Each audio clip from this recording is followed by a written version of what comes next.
Olá, a paz do Senhor. No Salmo 18, o salmista começa com um convite e ele termina com esse mesmo convite. Rendei graças ao Senhor porque Ele é bom, porque a sua misericórdia dura para sempre.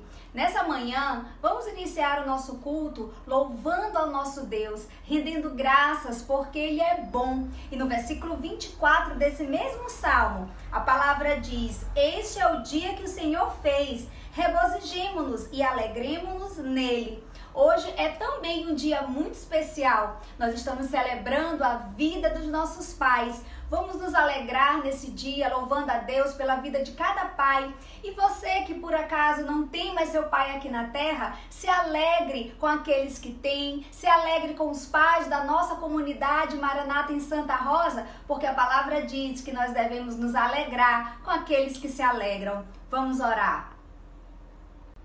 Senhor Deus, nós queremos render graças ao Teu nome, por tudo aquilo que o Senhor é e por todos os Teus atos maravilhosos.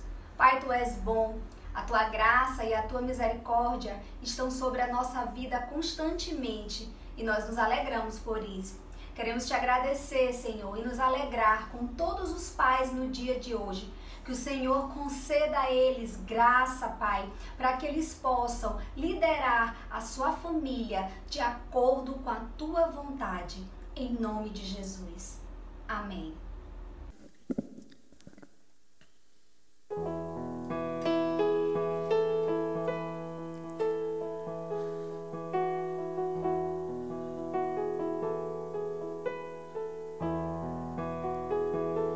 Louvamos o Teu nome, Senhor.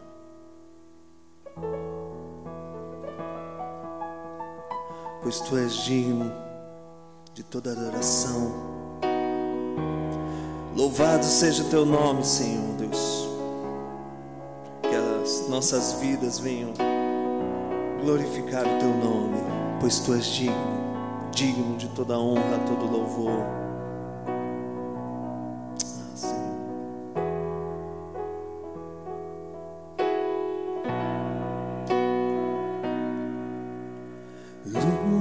Das nações, Tu rompeste as trevas.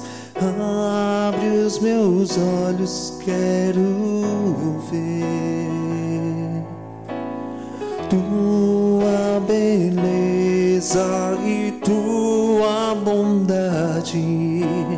Quero viver só pra Ti. Vim para adorar-te, vim para prostrar-me, vim para dizer que és meu Deus. És totalmente amável, totalmente digno, és maravilhoso para mim.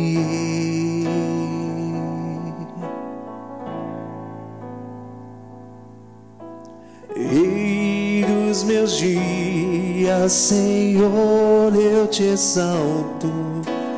Entronizado Tu és. Humildemente morreste em meu lugar. Vieste pra me salvar.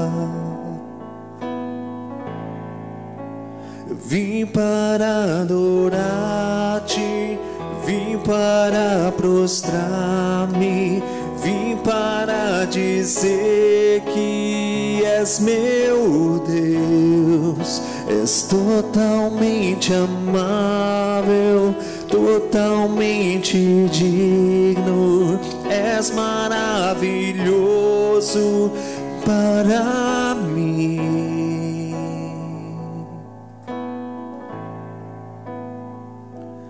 Eu nunca saberei quanto custou ver meus pecados lá na cruz. Eu nunca saberei quanto custou pecados lá na cruz.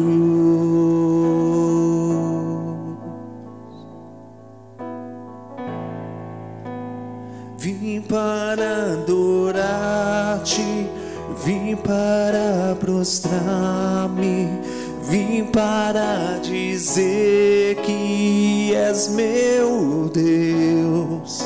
És totalmente amável, totalmente digno, és maravilhoso para mim.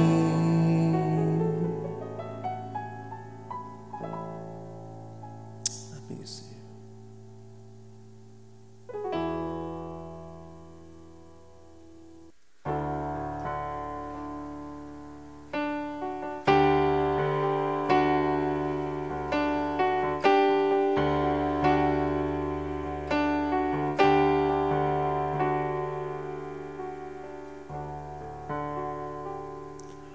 Os reinos se abalam, os povos se curvam, as bocas se abrem, as mãos se levantam para dizer que tu és o rei, para dizer que tu és o Senhor.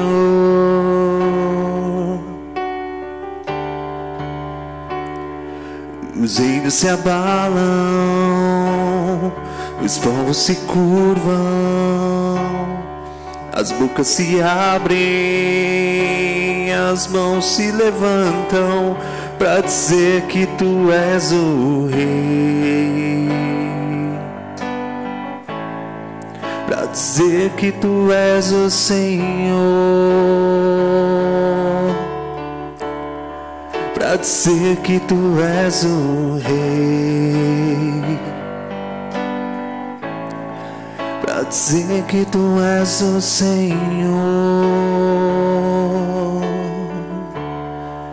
Teu reino é sempre eterno, firmado em misericórdia, justiça, igualdade, bondade, fidelidade. Tua igreja te adora, a tua igreja te adora.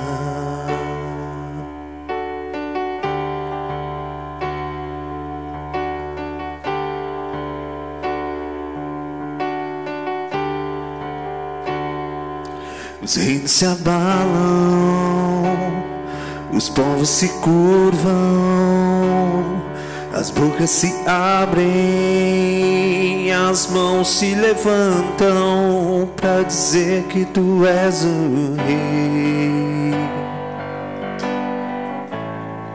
para dizer que tu és o Senhor, para dizer que tu és o rei, para dizer que tu és o Senhor.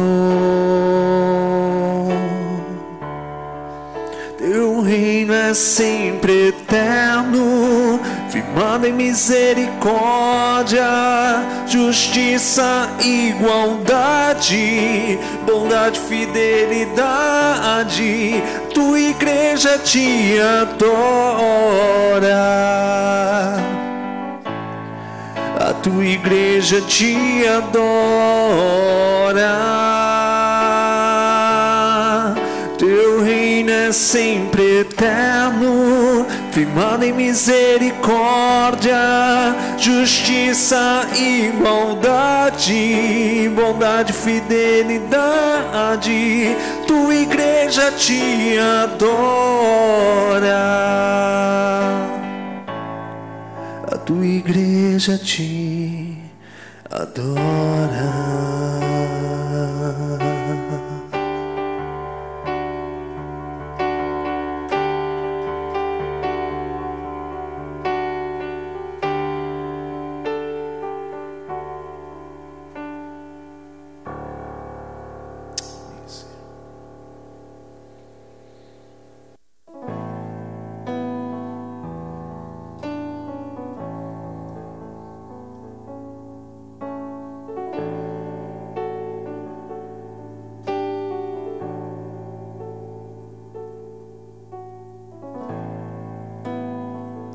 Este é o meu respirar,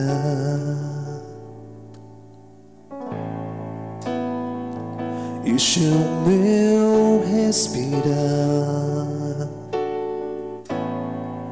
Teu Santo Espírito vivendo em mim,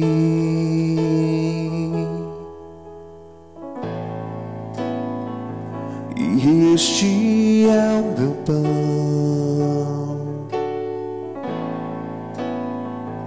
e este é o meu pão, tua vontade feita em mim, e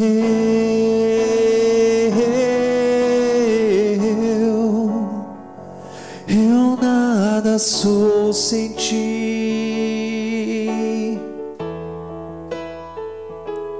e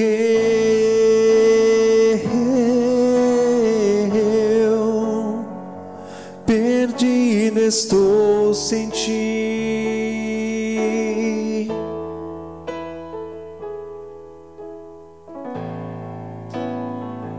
Este é o meu respirar, este é o meu respirar. Teu Santo Espírito vivendo em mim,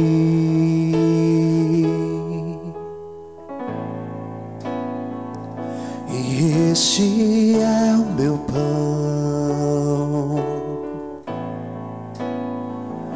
e este é o meu pão, tua vontade feita em mim,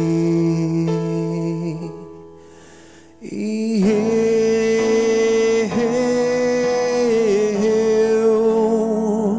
eu nada sou sem ti,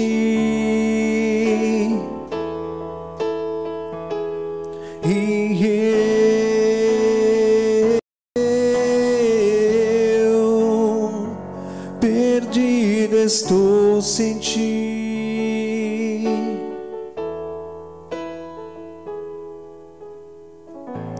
Assim seja o Senhor para nós, que Ele seja o nosso respirar, o nosso alimento, o nosso pão, o nosso alvo, o nosso objetivo. Que o Senhor seja tudo em nós, que possamos viver para Ele, segundo a vontade dEle, vivendo com um propósito de agradar ao nosso Senhor, tendo Ele como alvo de nossas vidas. Sejamos submissos à Tua palavra, sejamos submissos aos planos que Ele colocou em nossas vidas.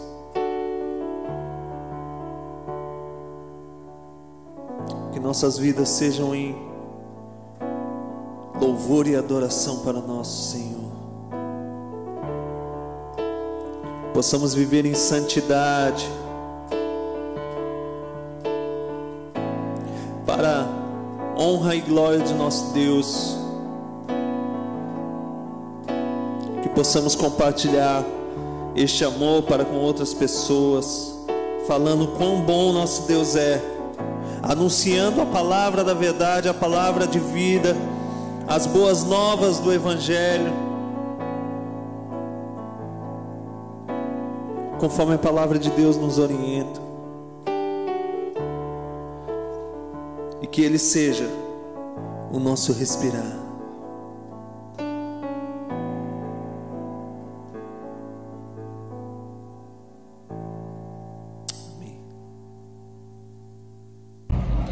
Oi gente, bom dia, me chamo Adila e hoje eu tô aqui para homenagear todos os pais da Igreja Maranata. Que você, pai, possa ser exemplo e espelho para os filhos de vocês, que vocês possam andar juntamente com eles nos caminhos de Jesus. Feliz Dia dos Pais, que Deus abençoe a todos. Queridos pais, a paternidade é uma missão dada por Deus e é de grande valor. Vocês têm um papel de gerar proteção, amor e tranquilidade e paz para os seus lares.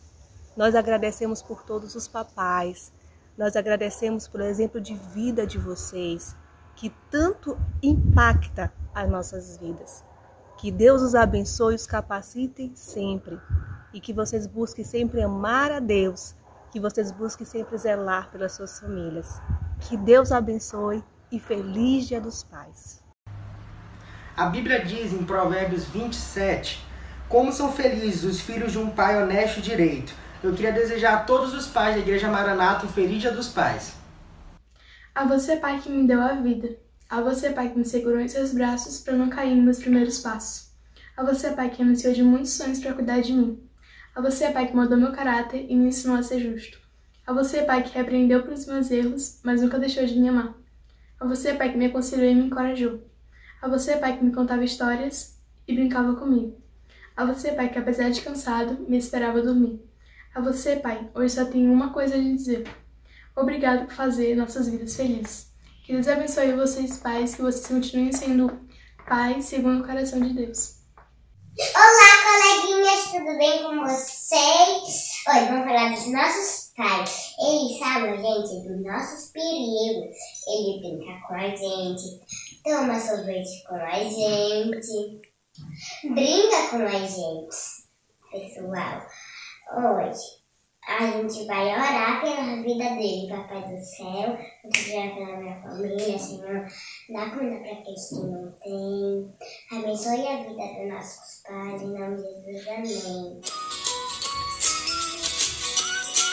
Pode cantar.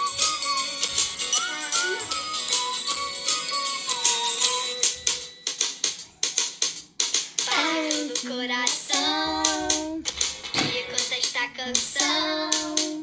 Você é um cara tão legal, não há outro igual. Se o pai é bem magrinho ou se é grandão, baixinho, não importa não. De qualquer maneira tem o melhor pai do mundo. Se o pai é animado ou atrapalhado, que ele usa tênis ou usa sapato, de qualquer maneira tem o melhor pai do mundo. Pai, você é meu herói, sempre eu vou te amar. Você mora no meu coração, meu paizão. Pai, você é meu herói, sempre eu vou te amar. Que Deus te abençoe de mãozão, meu paizão.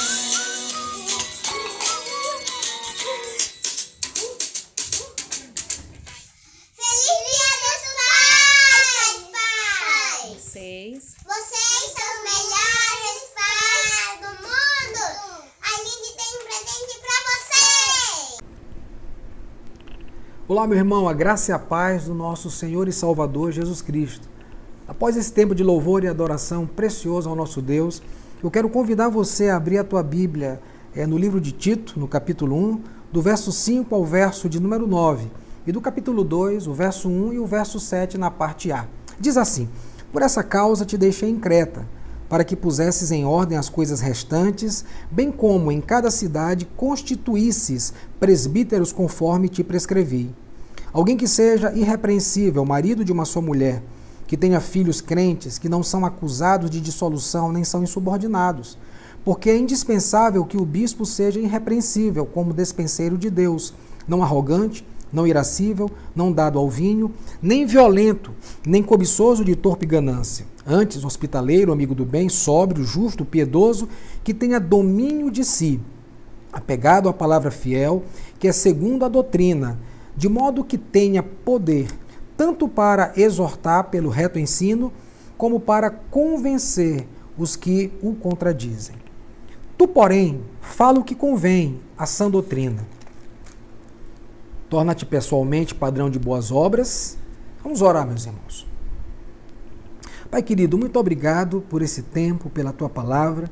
Pedimos que o teu Espírito possa nos conduzir, possa iluminar os olhos do nosso entendimento, possa nos fazer compreender a riqueza da tua verdade, para que possamos, assim como essa carta é muito prática, viver de modo prático e praticar o teu evangelho em meio à sociedade. O Senhor nos conduz nesse momento à luz das Escrituras, para que o nosso coração seja exortado, consolado, ensinado, confortado pela tua palavra que nos é suficiente. É no nome de Jesus que nós oramos.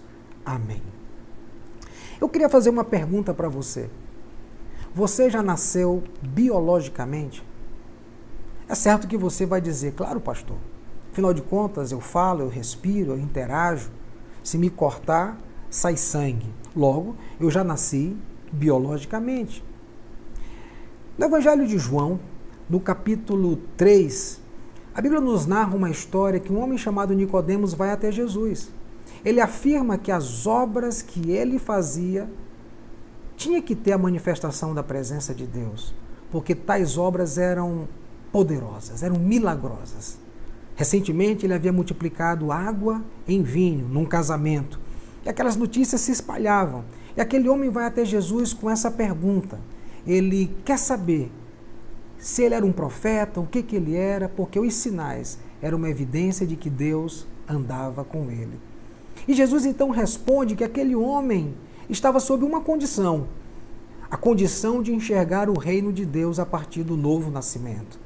Então Jesus falou para ele que era necessário para que ele pudesse compreender, para que ele pudesse ver, para que ele pudesse participar daquele reino, a condição do novo nascimento. Ele precisava nascer de novo. Mas como diz o Evangelho de João no capítulo 1, aquele que é nascido da carne é carne, aquele que é nascido do Espírito é Espírito, como nos fala o verso 6 do capítulo 3. Era necessário então que Nicodemos nascesse de novo, ou seja, nascesse do alto, porque nascendo de Deus, a sua natureza seria determinada. Por esse nascimento, ele seria alguém nascido do Espírito e não apenas alguém nascido biologicamente. Enquanto Nicodemos, ele perguntou como pode. Jesus, ele ensinou, ele afirmou como ocorre. Você só pode entrar no reino se você nascer de cima, se você nascer do Espírito, se você nascer de Deus. Jesus disse a Nicodemos, o que é nascido da carne é carne. Então era necessário que ele nascesse da água e nascesse do Espírito. Essa era a esperança que o profeta Ezequiel, no capítulo 36, dava para o povo de Israel, que precisava sair da idolatria, sair da rebeldia, sair dos pecados que contaminavam a nação, que contaminavam aquele povo, e deveriam se voltar para Deus para também cumprir o propósito de Deus. Eles precisavam de conversão. Mas o que é conversão? Conversão é aquela volta que o pecador dá do seu pecado na direção de Deus. Ele vai precisar de arrependimento para reconhecer os seus pecados. Ele vai precisar de fé para caminhar na direção do Senhor. A missão do apóstolo Paulo aqui é promover a fé dos eleitos. Os eleitos, aqueles que foram escolhidos por Deus para que pela fé pudesse chegar-se, achegar-se, aproximar-se de Deus por meio de Jesus Cristo. E eu queria fazer uma outra pergunta para você. Você já nasceu de novo? Você já nasceu do Espírito? Você já nasceu da água e do Espírito? Você já nasceu de cima? Porque do ponto de vista biológico, eu sei que você já nasceu. Mas do ponto de vista do novo nascimento, essa é a pergunta que eu quero fazer para você, se você já nasceu de novo. O Evangelho de Lucas, no capítulo 15, vai narrar a história, a parábola do filho pródigo, bastante conhecida de todos nós. E ali há um exemplo claro de conversão. O verso de número 17 diz que em meio ao pecado, em meio à vida dissoluta que vivia aquele jovem, ele então diz, essa vida não é para mim. A casa do meu pai é o meu lugar. Diz o texto que ele cai em si. Ele reconhece os seus erros, ele reconhece os seus pecados, ele se levanta com a proposta não de ir para um lugar melhor ou para qualquer lugar, mas ele tem a referência de ir para a casa do Pai. Ele se levanta e, num gesto fervoroso, ele declara algumas palavras e diz: eu vou ter com meu Pai, eu vou confessar os meus pecados ao meu Pai e vou me derramar diante do meu Pai. Para surpresa dele, quando ele chega, o Pai o acolhe, o recebe, restabelece a sua condição, posição de filho, e ele então vive um processo de conversão. A volta que o pecador dá do seu pecado, por meio do arrependimento e da fé, em direção ao seu Deus, ao Deus que quer cuidar da sua vida. O verso de número 1, do capítulo 1, nos mostra claramente que Paulo está ali para promover a fé dos eleitos, para promover a fé daqueles que, uma vez convertidos, nascidos de novo, salvos pelo Senhor, agora estão vivendo à disposição do Senhor.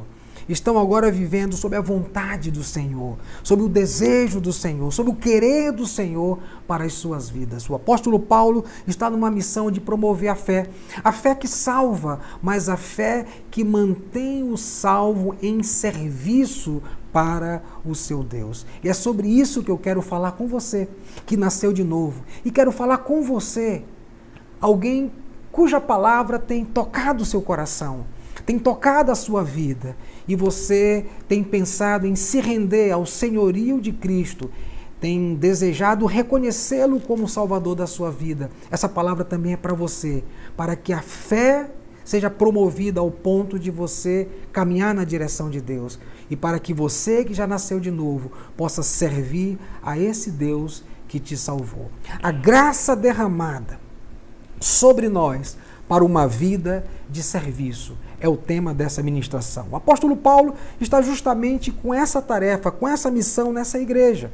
E agora, no verso de número 5, ele deixa claro qual o seu propósito em deixar Tito em Creta e em escrever essa carta para que Tito tomasse algumas providências. Ele precisava realizar alguma coisa em Creta, alguma obra em Creta. E ele então vai prescrever algumas informações importantíssimas para que a obra do Senhor pudesse avançar naquela igreja. Aquela era uma igreja nova, era uma igreja que ainda não tinha sua liderança constituída.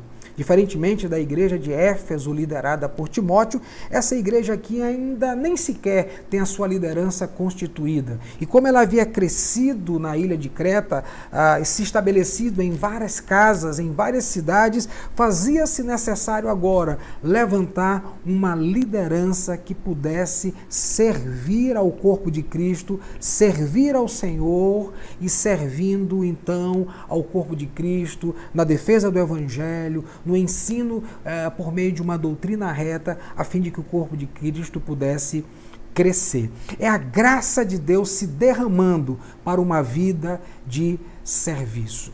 Em Tito, no capítulo 2, o verso 14, diz assim, falando a respeito da obra de Jesus na nossa vida: o qual a si mesmo se deu por nós, a fim de remir-nos de toda iniquidade e purificar para si mesmo um povo exclusivamente seu, zeloso de boas obras. Nessa igreja existe liderança que está sendo constituída agora por Tito, através das recomendações de Paulo. Mas existe um grupo de irmãos que também são ministrados na sã doutrina para ter um comportamento condizente com a vida nova. Porque é impossível que um ladrão se converta e continue no roubo. Portanto, é necessário que essa conversão ela produza frutos dignos de arrependimento. E o apóstolo Paulo, recomendando a Tito, lhe dá essa missão. E agora eles se transformam no povo de Deus, líderes e liderados. Um povo de Deus, o povo exclusivo, zeloso de boas obras. Esse povo não é mais um povo diferente. Não é mais um povo dividido, não é mais um povo segregado. Em Colossenses capítulo 3, verso 11, a Bíblia fala que por causa da obra de Cristo, por causa da nossa união com Cristo, não há mais judeus e gregos. Não há mais circuncisão e incircuncisão. Não há mais bárbaros e citas. Não há mais escravos e livres, porque agora Cristo é tudo em todos. O que significa dizer é que quando Cristo está em todos, não há mais barreiras, não há mais divisões. Nós agora somos um povo. E essa palavra povo significa gente, significa nação, significa pessoas que falam a mesma língua. Logo, não há mais divisão no corpo de Cristo, porque Cristo, estando em todos, ele derruba completamente toda a divisão que separava o seu povo. E agora esse povo, sendo exclusividade, uma palavra que nos leva a pensar justamente do que ele está falando no verso 1, da eleição, aqueles a quem ele escolheu e deu a fé para que pudessem chegar até Cristo. Esse povo, agora tendo também a sua fé desenvolvida, vai se tornar no povo eleito, no povo exclusivo, mas para realizar de maneira cuidadosa, zelosa, preciosa as obras que Deus estabeleceu para que eles pudessem fazer. A mim e a você também fomos salvos não por causa das boas obras, mas fomos salvos para as boas obras, para realizá-las e assim glorificarmos o nome do Senhor. As obras que o Senhor nos conferiu é justamente um serviço com o qual eu e você precisamos estar ocupados. São essas obras que o Senhor estabeleceu para que o seu povo realizasse. E quando nós observamos a partir do verso 2 até o verso de número 10, homens adultos, ou seja, homens idosos, maduros, mulheres idosas, mulheres jovens, servos, todos eles estão envolvidos com a realização da obra do Senhor. Todos estão ocupados demasiadamente em fazer a obra do Senhor e servir ao Senhor. A graça de Deus é derramada sobre nós para uma vida de serviço. E quando Paulo deixa Tito em Creta, ele deixa Tito com a finalidade de colocar as coisas em ordem, de colocar a obra de Deus em ordem, de colocar o trabalho do Senhor em ordem. E nos versos 5 e 7, nós aprendemos como que Tito vai colocar as coisas em ordem. A instrução do apóstolo Paulo é que ele deveria separar, estabelecer uma liderança na igreja de Creta. O verso de número 5 nos diz que ele precisava então constituir presbíteros. E o verso de número 7 diz que esses presbíteros são também, por sua vez, os bispos. É a mesma moeda, tendo dois lados. Nós estamos falando da mesma pessoa com duas funções. Enquanto o presbítero aponta para a maturidade, para o ancião, para uma pessoa madura na fé, o bispo, o episcopo, ele está apontando para a sua função. Aquela função de supervisionar o trabalho, de supervisionar as pessoas, precisava ser feita com maturidade, precisava ser feita com uma liderança madura. Por isso o nome presbítero e bispo dizem respeito à mesma pessoa em funções diferentes, em funções distintas. E o apóstolo Paulo então está recomendando que essa liderança, que precisava ser sadia biblicamente e moralmente, deveria ser estabelecida para justamente combater as heresias presentes nessa ilha, como também toda a imoralidade que se fazia presente. Os cretenses, como já foi falado, eles eram conhecidos como mentirosos, eles eram conhecidos como preguiçosos, como glutões e também como pessoas violentas. E somente uma liderança qualificada no seu caráter e qualificada no seu entendimento, no seu ensinamento, poderia fazer esse papel de combater as realidades presentes nessa igreja, presentes nessa cultura. É com a igreja que o Senhor está contando para transformar as realidades, para transformar a cultura, para transformar um mundo pecaminoso num mundo consciente do Deus Salvador, do Deus que transforma. Então o apóstolo Paulo está dando uma recomendação, está derramando por meio dessa palavra tão poderosa, tão graciosa, graça para um serviço na obra do Senhor. O apóstolo Paulo, ele está focado tanto nas questões quantitativas quanto nas questões qualitativas. Se você observar o verso de número 5, você vai ver que era necessário, você vai perceber que é necessário colocar em ordem todas as coisas. E era preciso que Tito fosse de cidade em cidade constituindo essa liderança. Ele está olhando de maneira quantitativa. Muitas cidades, logo, precisava fazer com que esses líderes chegassem a essas cidades para cumprir o seu dever, para realizar a sua tarefa naqueles lugares. Ele está olhando de maneira quantitativa, mas não é apenas colocar por colocar. Não é apenas colocar qualquer pessoa. Era necessário também ter uma visão qualitativa. E nesse momento você vai perceber como Paulo está focado na capacitação dessa liderança. O verso de número 6 nos diz assim, que ele seja. O verso de número 7 nos dá uma palavrinha-chave, é indispensável. E o verso de número 9 nos dá uma outra palavra-chave, ele tem que ser apegado com a palavra. Da mesma maneira que o apóstolo Paulo, ao estabelecer, por intermédio de Tito, uma liderança em Creta, ele está olhando de maneira qualitativa. Precisamos crescer, mas precisamos crescer com qualidade. Não apenas com quantidade, mas sobretudo com qualidade. A soma dessas duas coisas resultará em colocar as coisas em ordem na igreja de Creta. E quando Paulo estabelece essa liderança, ao fazer essas prescrições a Tito, ele está fazendo isso de maneira bíblica. Eu queria lembrar você de Deuteronômio 18, quando Jetro aparece a Moisés e diz, olha, a forma como você está conduzindo as coisas não é bom. Ele estava aconselhando o povo, mas ele ficava de manhã até de tarde, e o povo ficava em fila, aguardando a sua vez para ser aconselhado. Certamente, nem Moisés e nem o povo suportariam aquilo por muito tempo.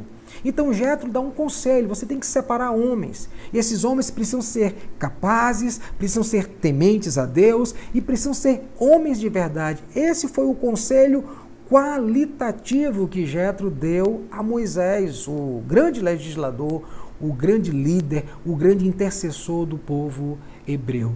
E Moisés, ele recebeu aquele conselho, mas Jetro, ele nos dá uma palavra-chave para dizer como esse conselho deveria ser.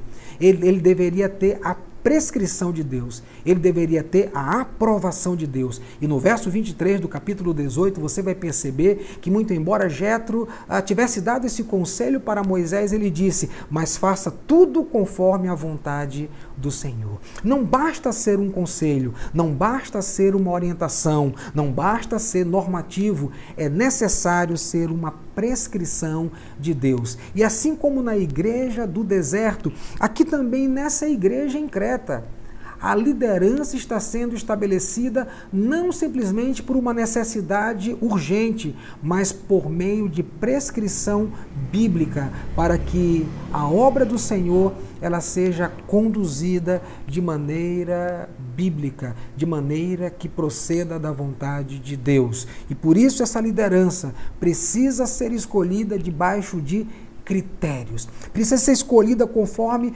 recomendações bíblicas para que a obra do Senhor, como diz o apóstolo Paulo a Tito, seja colocada em ordem. E essa palavra ordem significa algo que está torto e precisa ser endireitado. E como que algo está torto vai ser endireitado?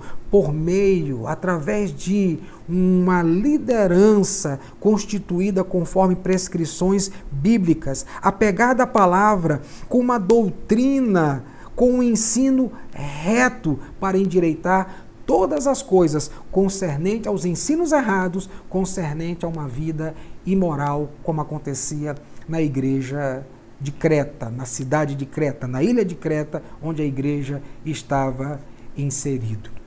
Os versos de número 6 e 7, eles vão falar categoricamente das qualidades do líder, mas primeiramente no seu metro quadrado e depois no verso 7, no metro quadrado da comunidade. O que eu quero dizer com isso? Que essas prescrições aqui, bíblicas, estão apontando para o seu metro quadrado. onde você reside, onde você mora, onde você se encontra. Por isso o verso 6 nos diz que ele precisa ser irrepreensível.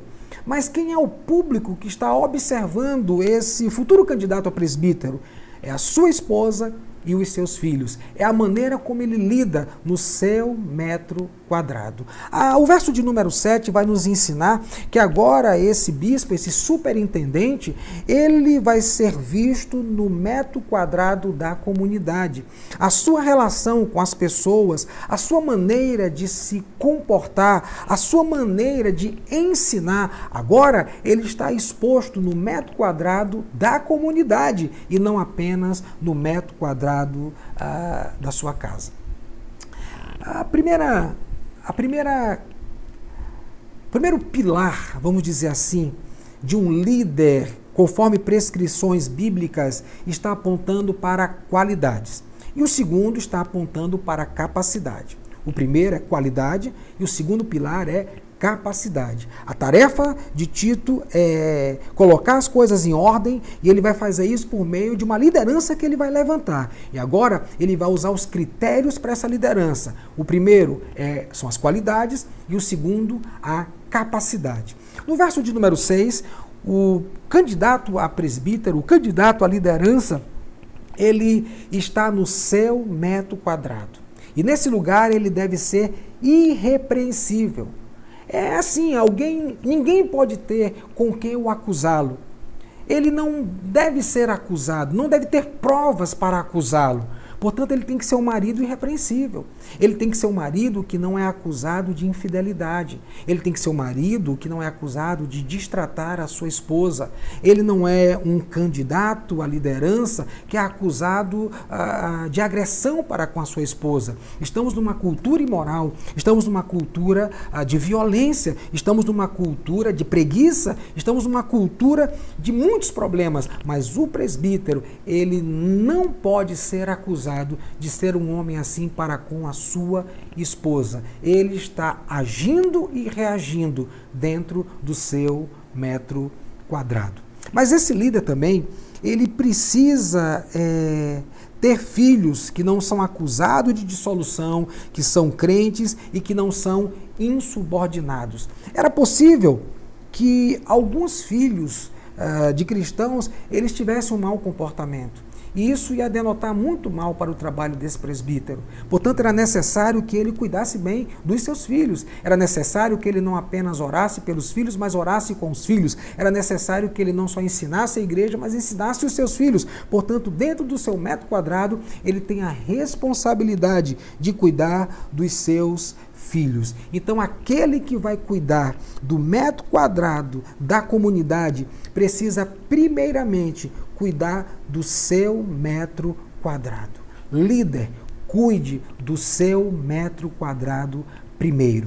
Lá em 1 Timóteo, no capítulo 3, verso 4, também falando sobre a constituição da liderança, as características da liderança, o apóstolo Paulo diz assim a Timóteo: e que governe bem a própria casa, criando filhos sob disciplina, com todo respeito, pois se alguém não sabe governar a própria casa, como cuidará da igreja de Deus?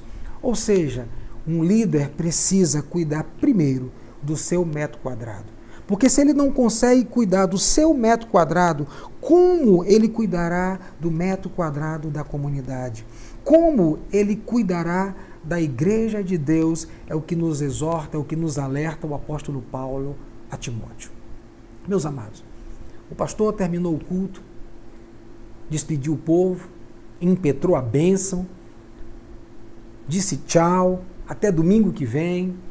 Mas de repente uma criança veio ao seu encontro no final do culto e disse: pastor, eu estou tomando uma decisão hoje. Eu queria que o senhor permitisse que eu, os meus irmãos, a minha mãe e o meu pai morássemos aqui na igreja. E eu estou aqui para lhe pedir a permissão para trazer os nossos colchões para a igreja. E aquele pastor ficou curioso e assustado ao mesmo tempo com aquelas colocações daquela criança. E ele então não ousou em perguntar: mas por que você quer morar aqui na igreja? Ele disse: pastor, é porque aqui na igreja o meu pai é uma bênção. O meu pai trata bem a todos nós. O meu pai, ele ora conosco. O meu pai, ele nos ensina a Bíblia aqui sentado no banco da igreja. O meu pai trata bem a minha esposa, mas lá em casa ele não é nada disso. Meus amados, um líder deve cuidar primeiramente do seu metro quadrado. Um líder deve cuidar não apenas de orar pelos seus filhos, mas de orar com os seus filhos. Ele precisa não apenas pregar as Escrituras por onde ele andar, por onde ele for, mas precisa ensinar dentro de casa. E essa é o primeiro pilar qualitativo, cuidar do seu metro quadrado. Mas também é necessário cuidar do metro quadrado da comunidade. E o verso de número 7 e 8 nos ensinarão a respeito disso, nas qualidades que serão vistas por toda a comunidade. Não é apenas aquilo que o presbítero vai ensinar.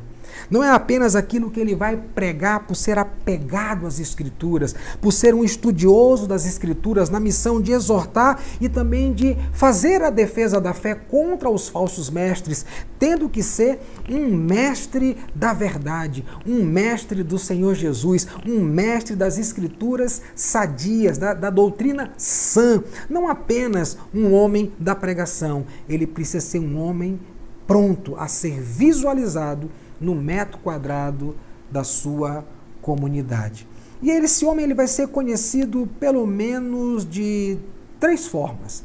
Ele vai ser conhecido pelo que deixa de fazer, ele vai ser conhecido pelo que faz e ele vai ser conhecido pelo que ensina. Mas olhando para o pilar da qualidade, vamos ver esse homem na condição de ser conhecido pelo que deixa de fazer, ou seja, é ele sendo visto no metro quadrado da comunidade. A Bíblia nos fala assim no verso de número 7. Ele não deve ser arrogante. Arrogante é uma pessoa orgulhosa. É uma pessoa que acha que somente aquilo que ele diz, aquilo que ele faz está certo, está correto e é verdadeiro. É alguém que se satisfaz consigo mesmo porque ele não precisa das outras pessoas. Ou é do seu jeito porque o seu jeito é certo, ou não é do jeito de ninguém. Um presbítero não pode ser conhecido pela sua arrogância. Ele também não deve ser irascível, uma pessoa dada à ira. A Bíblia nos fala em Efésios, capítulo 4, verso 26, que existe uma ira sem pecado. Irai-vos, mas não pequeis, e não deixe o sol se pôr sobre a vossa ira. Esse é o tipo de ira que é a ira como o fogo de palha. Você acende e apaga. É como a ira do piscar dos olhos. Você pisca e já passou. Mas a ira que o apóstolo Paulo está falando aqui, ao descrever essa qualidade, ou algo que não deve se fazer presente na vida do candidato a presbítero, é a ira que se agasalha no coração do homem. É a ira que torna aquele homem duro, que torna aquele homem rancoroso, que torna aquele homem amargo. Esse tipo de ira não deve se fazer presente no coração do candidato à liderança. Ele também não pode ser dado ao vinho, ou seja, aquela pessoa que passa o dia diante da garrafa de vinho, bebendo o tempo todo. Ele não pode ter essa característica, ele não pode ser um bêbado, ele não pode perder o seu controle. Nós estamos dentro de uma cultura com sérios problemas morais.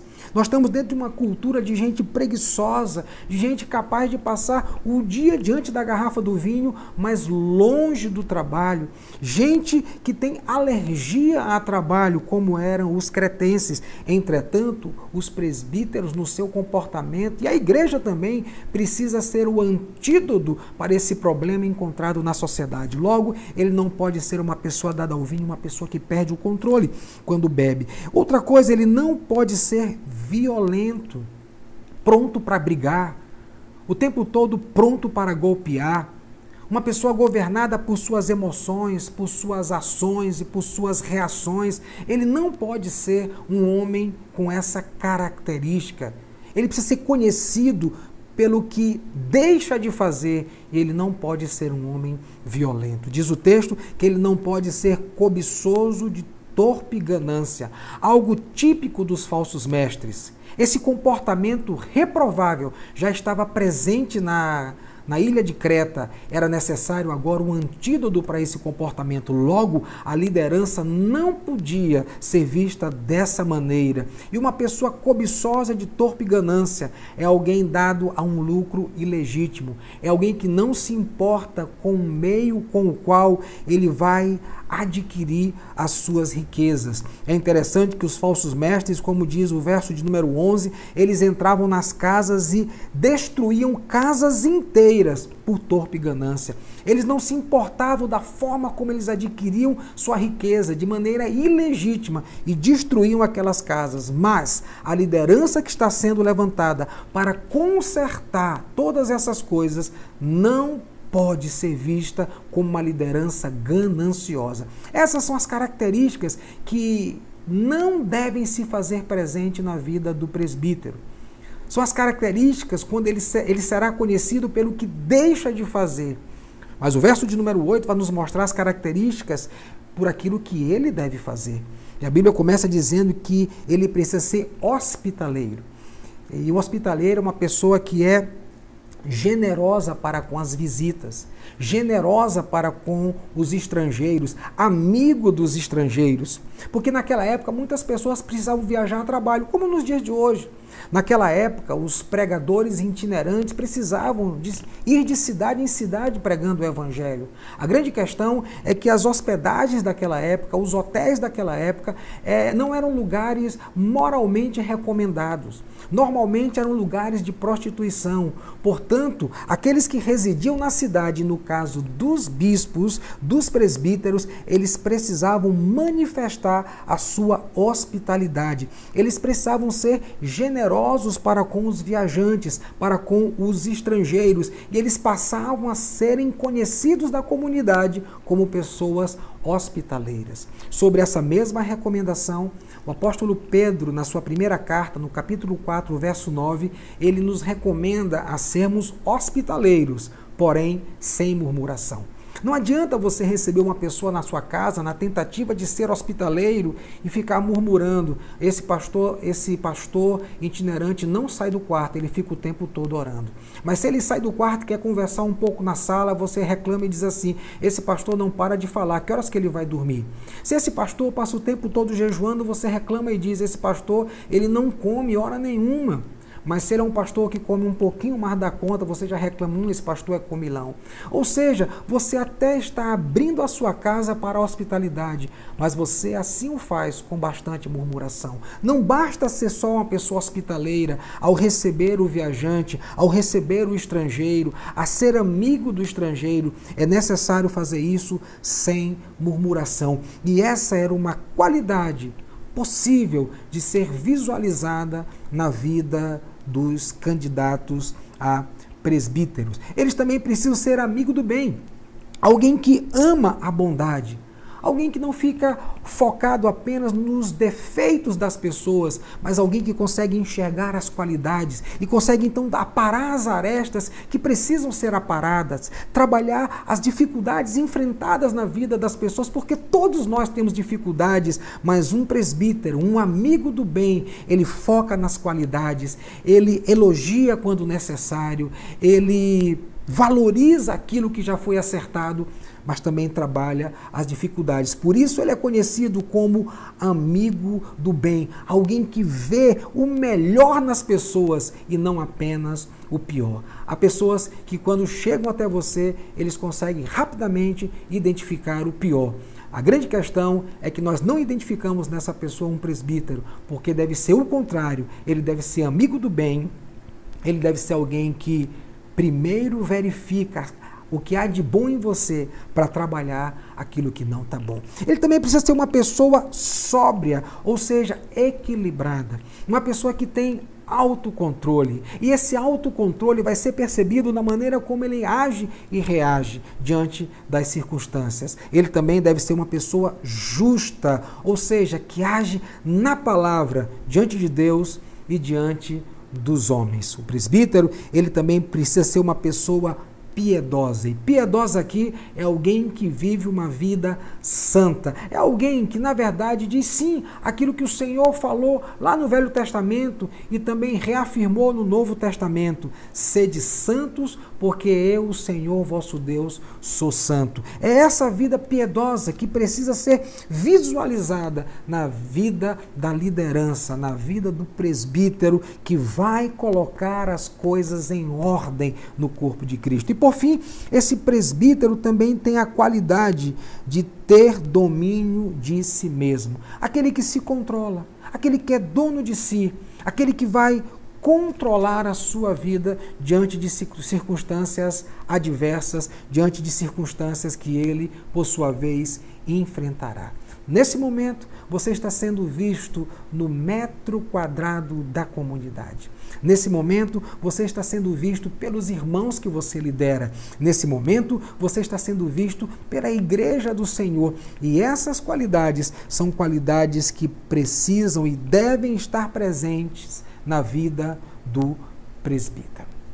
Sabe, irmãos, no metro quadrado da comunidade, as pessoas, elas não só serão edificadas por aquilo que você prega, por aquilo que você ensina, mas com o que você é.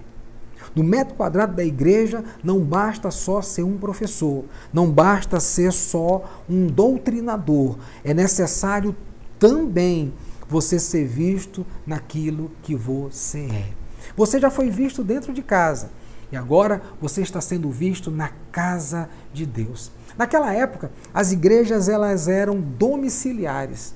Logo, era muito fácil uma igreja perceber a maneira como o presbítero lidava com a sua esposa, lidava com os seus filhos, e com isso concluir que o presbítero, o líder daquela região, ele tinha essas características ou não. Tente pensar comigo agora uma situação do nosso dia a dia.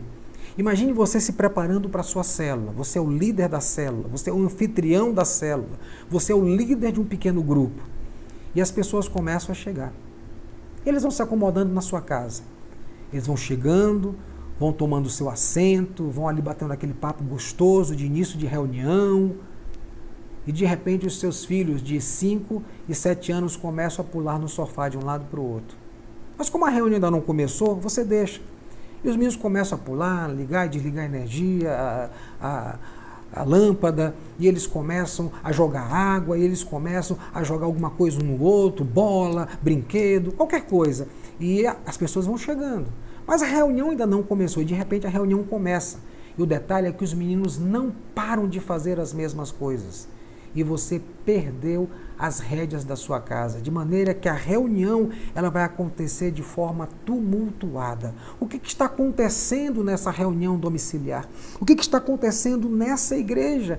O presbítero está sendo descredenciado, porque ele está tentando cuidar do metro quadrado da comunidade, sem efetivamente cuidar do metro quadrado da sua casa. Por isso, é importante nós entendermos que no metro quadrado da comunidade é necessário não apenas saber, mas é importante ser. Não é apenas necessário ter uma doutrina sã, é necessário ter um comportamento são. Portanto, nós estamos olhando para as qualidades presentes na vida do presbítero, mas agora eu quero convidar você a olhar para a capacidade desse homem. A capacidade do presbítero, e o verso de número 7 nos diz que ele deve ser um despenseiro, ou seja, um administrador da casa. Alguém que vai prover alimento, alguém que vai prover recursos. E essa é uma função da liderança, alimentar o rebanho com a palavra de Deus. Em Atos capítulo 6, do verso 1 ao 6, você vai perceber que os apóstolos estavam cuidando de alguns afazeres, diferentemente da oração e da leitura da palavra. Eles estavam cuidando das questões sociais, porque houve um problema, ocorreu um problema entre as viúvas gregas, e de fala grega, e as viúvas da Palestina. As viúvas da Palestina estavam sendo beneficiadas, enquanto as outras viúvas estavam sendo esquecidas. E os apóstolos não só resolveram essa questão, como também elegeram naquela situação diáconos cheios do Espírito, cheios da palavra, para cuidar daquele ofício, colocando a obra de Deus em ordem. Mas para quê? Para que os apóstolos pudessem continuar na função de despenseiros da palavra, de despenseiros do corpo de Cristo, daqueles que vão prover o ensino, daqueles que vão prover a doutrina, daqueles que vão fortalecer o corpo de Cristo, como essa também era a missão desses presbíteros, como nos diz o verso de número 9, quando nos fala que eles eram apegados à palavra. Enquanto era necessário os diáconos cuidarem da diaconia da mesa, os apóstolos, por meio do ensino da palavra e da oração, estavam cuidando da diaconia da palavra. O Senhor, Ele quer levantar uma liderança cheia de qualidade, sim, mas Ele também quer levantar uma liderança cheia de capacidade. Uma liderança que vai ser, como diz o verso 7, despenseiro. Não apenas uma diaconia da mesa, mas, sobretudo, a diaconia da palavra precisa estar presente na vida desse líder. O verso de número 9 nos diz que esse líder, dentro desse pilar da capacidade, ele era apegado à palavra. E nessa função, nesse papel, o líder não pode ser um neófito, como Paulo fala de 1 Timóteo capítulo 3, verso 6, quando da escolha de oficiais. Ele diz, olha, não pode ser um recém-chegado na comunidade da fé, não pode ser um recém-batizado, não pode ser um recém-convertido, ele não pode ser um neófito, porque se ele for um neófito, ele pode se orgulhar e cair na condenação do diabo, que pelo orgulho também caiu. Ou seja, não pode ser uma pessoa nova, precisa ser uma pessoa madura. Quem é o ancião? É o maduro, mas não é só um maduro por conta do tempo que passou, é um maduro por conta daquilo que ele aprendeu, daquilo que ele absorveu, daquilo que ele adquiriu para ser um despenseiro da palavra, e isso só pode ser feito se ele for apegado à palavra de Deus, se ele estiver ligado à palavra de Deus, sendo um estudioso da palavra de Deus, sendo alguém dedicado ao estudo da palavra de Deus, para exortar a igreja pelo reto ensino e para convencer os que contradizem, ou seja, aqueles que entram com uma doutrina híbrida, uma doutrina misturada com o judaísmo, com filosofia grega, trazendo confusão aos irmãos da igreja. Então esse líder precisa ser um mestre, ele precisa se dedicar, ele precisa estudar para que ele possa ensinar o ensino verdadeiro para o corpo de Cristo. O apóstolo Paulo, em 1 Timóteo capítulo 5, verso 17, ele diz que esses líderes precisam se afadigar no estudo da palavra. Eles precisam estudar tanto as Escrituras, até que eles fiquem cansados, afadigados de tanto estudar as Escrituras para exortar e para fazer a defesa da fé. O líder, ele precisa ser uma dispensa, e para ser uma dispensa, ele precisa ser apegado às Escrituras. Eu conheci um estudante de medicina que era da igreja da qual eu fazia parte na minha juventude. E ele era baterista do grupo de louvor e um acadêmico de medicina.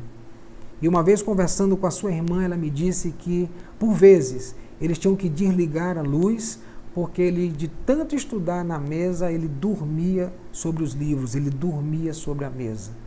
Ele dormia de tanto estudar. Ele estava afadigado. Ele estudou até cansar, até dormir, até se esgotar. E é assim que o presbítero deve ser. Ele deve se afadigar no estudo das Escrituras. E por que que o líder precisa ser apegado às Escrituras? Por que que esse pilar capacidade, ele é indispensável, ele é necessário na vida do presbítero? Porque ele vai edificar a igreja com um ensino que não é contaminado. Ele vai rejeitar os falsos mestres, ensinando a verdade, ensinando o que é certo e sabendo fazer biblicamente a distinção entre o certo e o errado, entre o santo e o profano, entre o que edifica e o que não edifica, entre o que é uma verdade de Deus e uma heresia contra a palavra de Deus.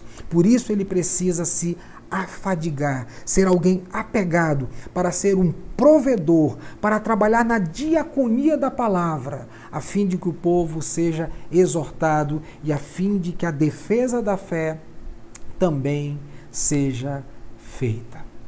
Talvez você me ouviu por alguns instantes e está dizendo aí do outro lado da telinha, ufa, ainda bem que eu não sou pastor. Ufa, ainda bem que eu não lidero nada nessa igreja. Você sabia que nessa igreja nós temos um aspirante ao ministério pastoral? E o nome dele é Henrique Branco.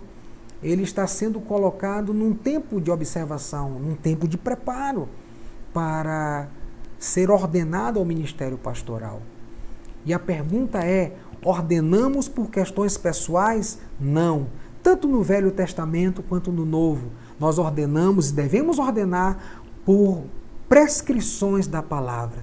E essas características, tanto no metro quadrado do Henrique Branco, composto pelo Nicolas Branco e pela Raíssa Branco, é um critério.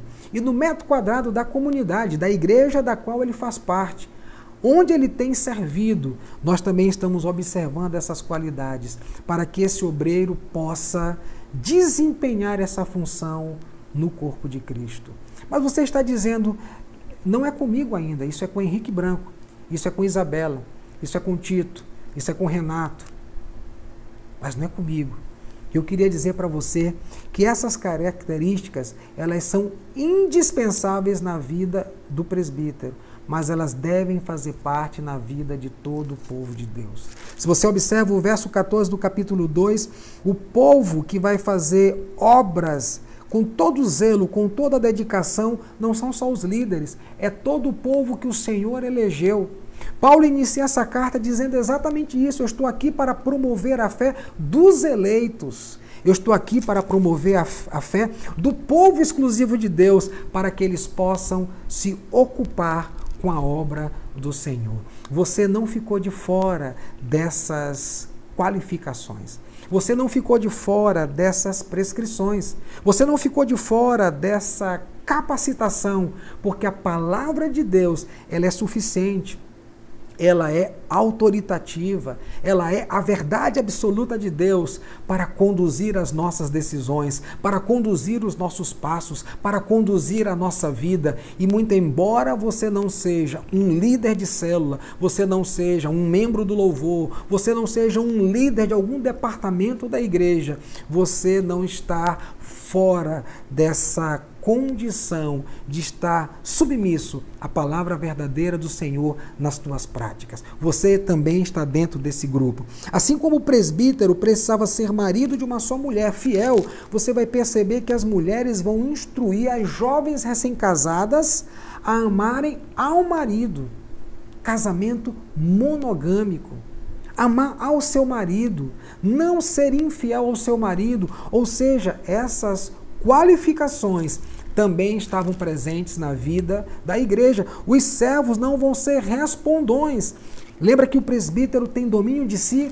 O crente deve ter domínio de si. O nascido de novo deve ter domínio de si. O cristão deve ter domínio de si, porque ele nasceu de novo. Não faz sentido ele nascer de novo e continuar mentindo. Ele nascer de novo e continuar roubando. O Senhor te tirou do império das trevas, mas Ele te transportou para o reino do Filho do seu amor, e como povo exclusivo, você deve de maneira zelosa, amorosa, apaixonada, realizar as obras que Ele destinou para que nós pudéssemos exercitá-las. Essa habilitação é para todo o povo de Deus. Essas características, elas não são exclusivas dos presbíteros, mas indispensáveis na vida do presbítero.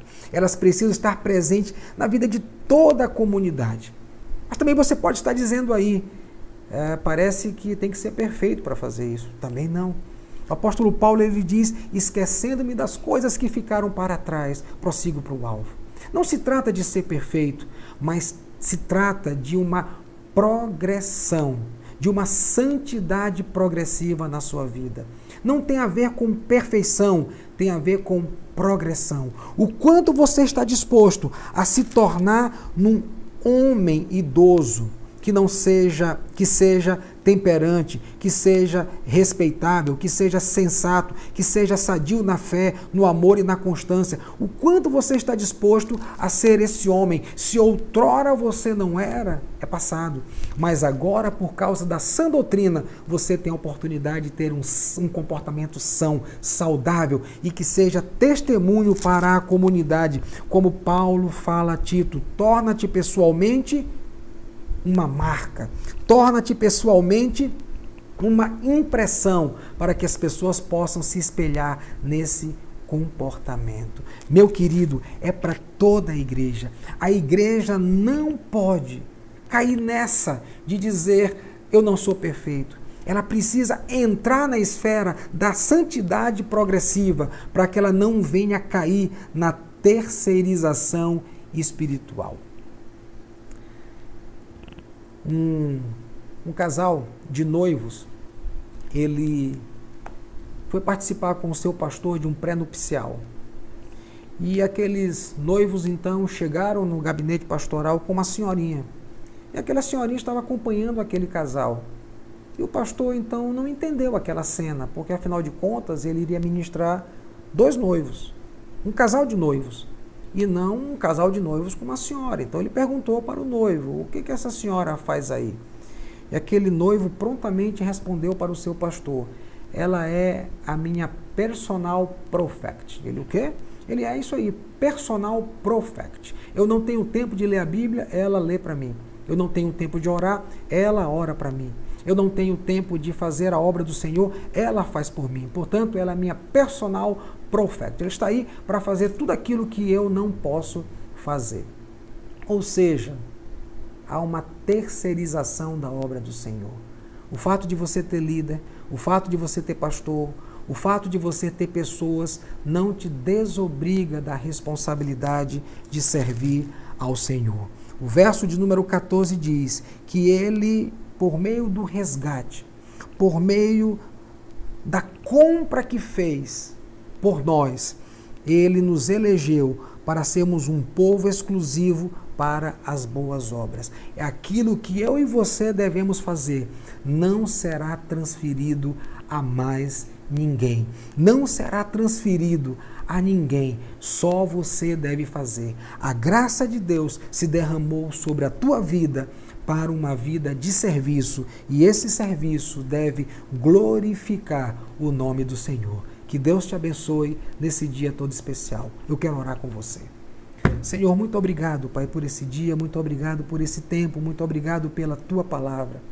Muito obrigado porque nós nascemos do alto e nascemos do alto com um propósito. O Senhor nos escolheu com um propósito para que pudéssemos andar nas obras que de antemão o Senhor preparou para as nossas vidas. Senhor, abençoa o nosso discipulado, abençoa a nossa vida de oração, de estudo da palavra, abençoa a nossa escola bíblica dominical, Pai, que possamos voltar para esse tempo de ensino, de aprendizado, onde crescemos diante do Senhor e nos habilitamos para ministrar às pessoas, seja no evangelismo, seja no discipulado, ensinando essas pessoas a guardar tudo aquilo que o Senhor nos ensinou. Ô Pai, sustenta os pastores dessa igreja, sustenta os líderes dessa igreja, sustenta o teu povo, porque todos foram chamados para servir ao Senhor de maneira zelosa, apaixonada, amorosa, ao Deus que nos salvou, ao Deus que nos resgatou, para a glória do seu nome. Em nome de Jesus. Amém.